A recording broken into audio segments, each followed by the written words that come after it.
ఎక్కడెక్కడ షణ్ముఖుణ్ణి ఆరాధన చేస్తారో అక్కడ ఐశ్వర్యం పరిడవిల్లుతుంది. పక్కన ఉన్నటువంటి తమిళ దేశం, ద్రవిడ దేశంలో అంత ఐశ్వర్యం వచ్చింది, అన్ని పరిశ్రమలు వచ్చాయంటే కారణం ఏమిటో తెలుసా అండి? సుబ్రహ్మణ్యారాధన. వాళ్ళు విపరీతమైన సుబ్రహ్మణ్యారాధన చేస్తారు.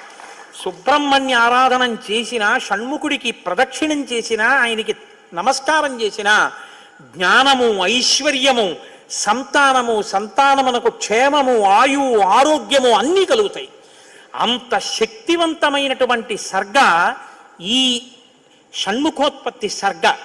అందుకే వాల్మీకి మహర్షి ఎప్పుడూ కూడా అసలు ఫలశ్రుతి చెప్పరు. కానీ ఈ షణ్ముఖోత్పత్తి గురించి చెప్పిన తర్వాత, అందుకే షణ్ముఖుడికి ఉన్న గొప్పతనం ఏమిటో తెలుసా అండి? ఆయనకి ఒక గొప్ప విజయాన్ని సాధించాడు షణ్ముఖుడు ఒక్కడే. శైవ వైష్ణవాలు రెండూ కూడా వియ్య వందేట్టు చేశాడు.